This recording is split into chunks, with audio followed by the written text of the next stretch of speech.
As always, welcome to Tansson TV Plus. I'm Brandon. And I'm Mom. Thank you so much for joining us here today.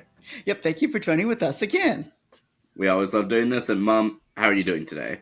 Brandon, I am doing just fine. How are you doing? All is well here.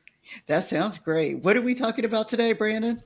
Today we are speaking about the Munsters. Yes, we are. We are going to talk about the first episode. Yes, and this debuted September 24th of 1964. Yep, and the first episode is called Munster Masquerade. And I will just give a just very brief synopsis of the show itself and then a little bit about the episode. First of all, the show itself is about an aunt and uncle who are raising their niece, and they're also raising their son also. And this particular family just kind of has some unique qualities, and basically they're an odd little family. They kind of have a peculiar look about them, and they kind of scare people who they meet. So anyway, that is what this show is generally about.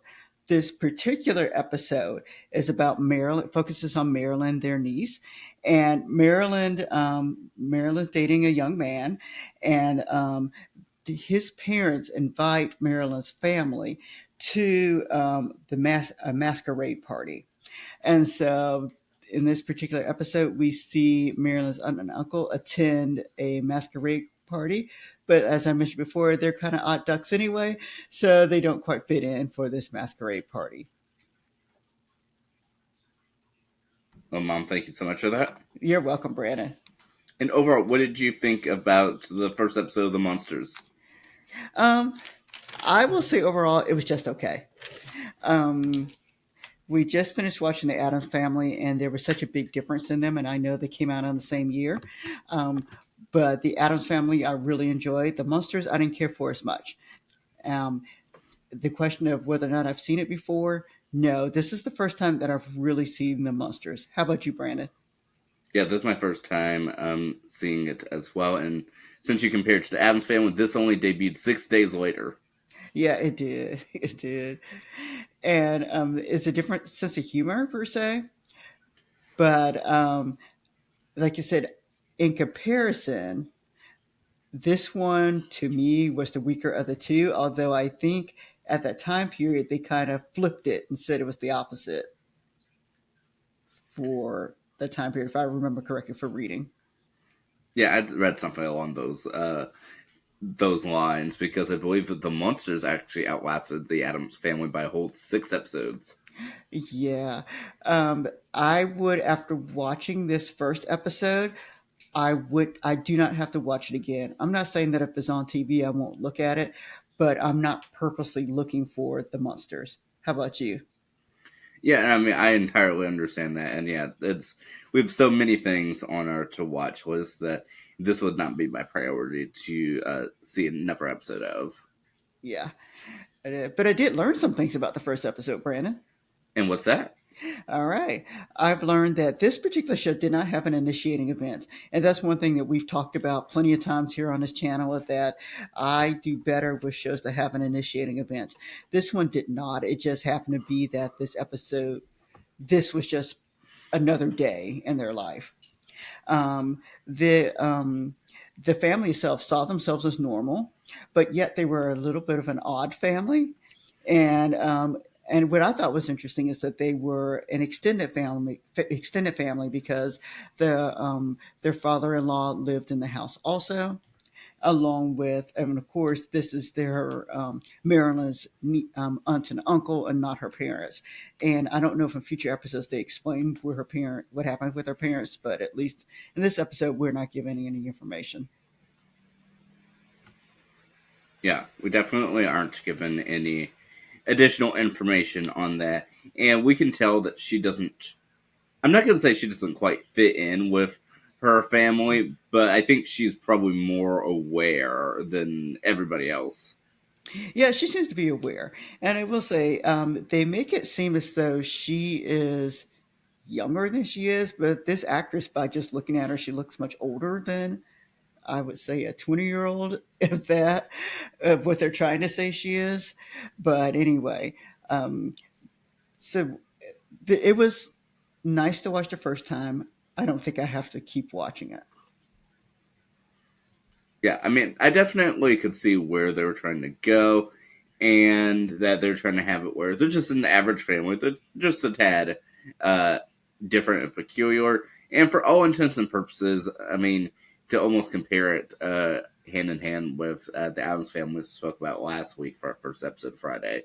I mean, in essence, they're trying to do the same thing, but their approaches, I feel, are quite different. Yeah, I think so too. I think so too. And then as for theme songs, the theme song for this particular show was instrumental, but to me was not iconic.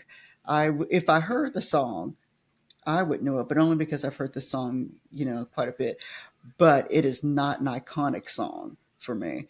So, what about you, Brandon? What did you think of the theme song? Yeah, I definitely agree with you. I feel like I've heard it before, but I don't know if I could tell you in a few months or a few weeks for that matter if I heard it that this is the show it belongs to. Yeah. All right. And then, Brandon, do we have any connections with this show? Yes, we do. What's our connections? So our connections are with the producers. Oh, and who did they produce before? Yeah, so the producers Joe Connolly and Bob Mosher, they were the primary producers of Leave It to Beaver. Oh, that is great. That is great. We did see at the beginning that a briefcase was passed on to, I think it was the dad, as which of course reminded me of Leave It to Beaver, the lunchbox being kind of passed to Beaver. So I don't know if that's something that they like to do in their shows or what, but that to me kind of that stood out quite a bit as from the beginning, from the theme song. Yeah, I definitely was very intrigued by the fact that they are producing this show. Previously being the creators of Leave It to Beaver, because I mean those. In my mind, these are two very different shows. Yes, they are very, very different shows. Yes, yeah. Anything else that you want to discuss about the show, Brandon? Well, there's one item that's not necessarily about the show, but just a interesting tidbit, not quite connection, because we didn't speak about what it would connect to. Okay, what's that? Since we mentioned the theme song earlier, is the series WandaVision that came out in early 2021, the Marvel show. They actually based one of their episodes or intros based off of the Munsters. Oh yeah, because while we were watching it, you went back and you knew it immediately once you heard it. Yes, and so it was for their sitcom title for Agatha All Along, not to be confused with the sequel show of the same name. Yeah, yeah. Anything else that you want to discuss about the show? No, I mean I will say, I mean I know that we did a lot of comparison of this show and the As fan, but I will say I like that it was a different approach to it, and that I don't know, that we were able to explore both of these series. Because I feel that they complement each other in some regard. And I thought it was interesting reading the Wikipedia page for the Munsters that they said it was canceled due to low ratings, not because of a competition with the Addams family, but instead because of its competition with Batman. Yeah, I read that too. That was so funny, out of all things. So yes, yeah, and so we'll see if I watch another episode. But that is funny that Batman is the reason why it went off the air. Yes, but it does seem that they had a few different attempts of trying to make newer versions of the series, and apparently a TV movie pilot even came out a few years ago in 2012. Wow, wow, that's amazing. That's amazing. All right, Brandon, I look forward to speaking with you next week about our next episode. I'm excited to see what it is, I am too. So we look forward to seeing you on first episode Friday next week, and we thank you for joining us. and we look forward to seeing you next time. All right, have a great day, everybody.